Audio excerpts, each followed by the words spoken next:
7,000 young people, trained and sent to the furthest corners of the world. They came to go.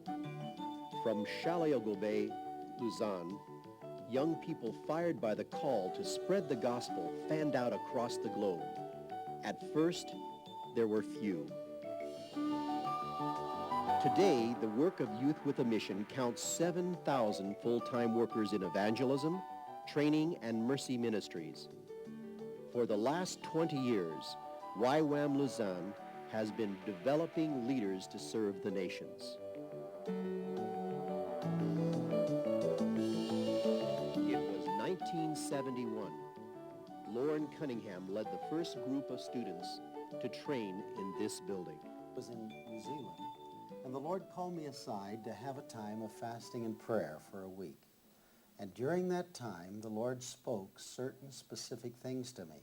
First of all, it had to do with my own heart. And then he began to speak regarding vision.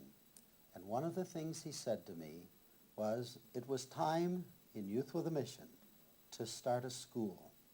And that school should be in Lausanne, or rather in Switzerland. He didn't say Lausanne at the time. And what the Lord had shown us, that this school in Switzerland was to be a different kind of school. And I'd gone to a lot of different schools in tertiary education, about 6. And so I had a certain rigid understanding of what a school was.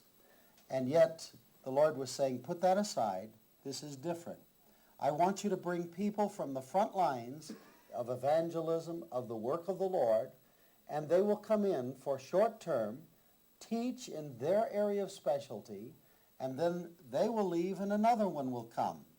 And in this way, the mantle of anointings will also be passed on, a true impartation. Well, this was quite a venture for us because we didn't know anyone in Switzerland. And for us to think about coming to Switzerland unknown and not knowing anyone was a real challenge for us.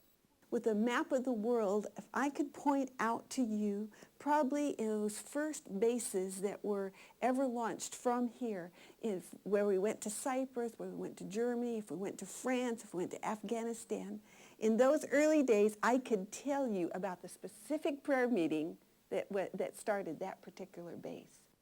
I've had people that study mission strategy say to me, how did you understand how to multiply, where to start the first base? How did you understand to have a big outreach like the Olympics? And it all happened in the place of prayer. There was, though, a conviction in our hearts that we were people of destiny and that God wanted to speak to us. It is out of this place that the French ministries were born in the 1971-72 under the leadership of Joe Portali. The first concern was France, but as the ministries growed, it developed rapidly into Africa and especially all the French-speaking countries in Africa.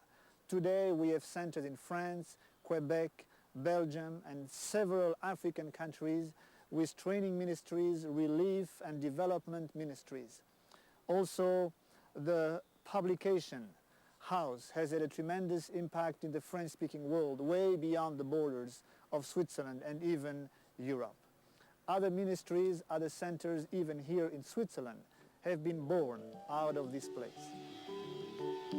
French ministries were not the only result of YWAM Lausanne. The Anastasis and Mercy Ships, relief and development services, teaching and training in evangelism, hundreds of short-term teams going into all corners of the world, a bridge into short-term missions for anyone who wanted to cross it.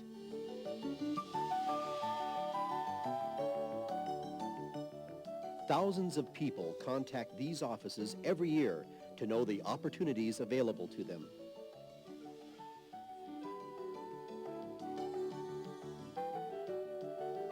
Why did God bring Loren Cunningham to Switzerland to start a mission group that would touch evangelism, training, and mercy ministries?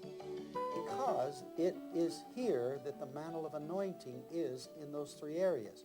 Well, we had moved out strongly in evangelism, But it was training in mercy ministries that God wanted to give birth to in a major way, though we had it in a minor way from the beginnings of YWAM, but in a major way. And those two areas were birthed in this nation under that anointing and authority, and that's why God brought us to Switzerland. So that which has been multiplied across the nations of the earth, we now have over 200 DTS locations worldwide.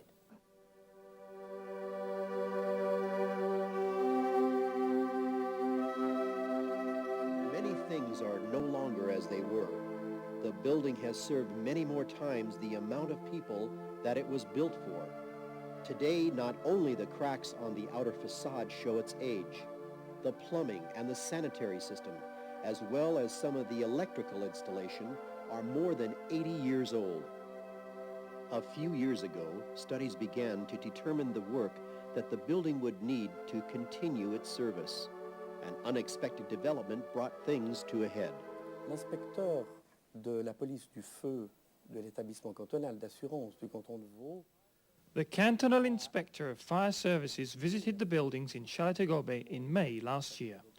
He saw that the building was no longer up to the standard required by the local authorities. This was why my office was contacted to start the process of a revision for the building. Renovation, transformation, we even considered at one point completely rebuilding. It seemed that keeping the appearance of the building as it is today, perhaps also for sentimental reasons, was desirable. This study led us to consider the equipment and how functional the current floor plans are, and we came to the point of having a whole new proposition for the internal layout of the building's residential floors. The building also needs considerable work on its outside walls.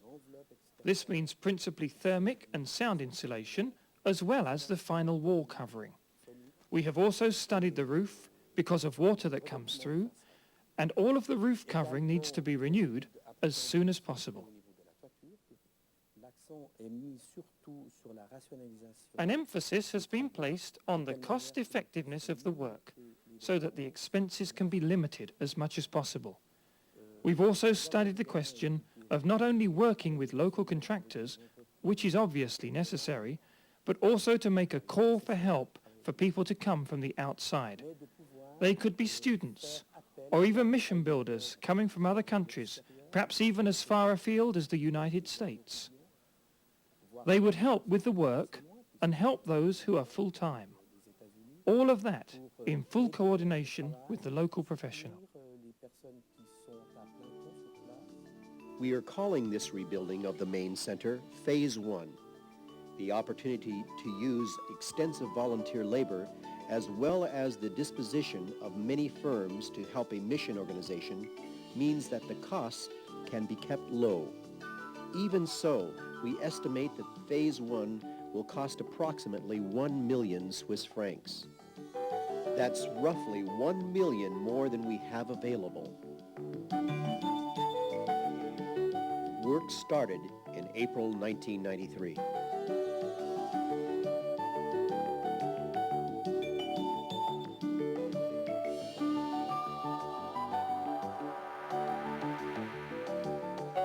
In the last 20 years, some 3,000 people have been trained in this building. This building has been used, overused, and today it needs attention. We need to do major renovations, and we need your help, because we believe there are still many thousands of people, young people in Switzerland, in Europe, that need to be trained, that want to go into the mission field. And we want to have a part in the last commission, the Great Commission of the Lord Jesus. And this place needs to be a place of training in those last days.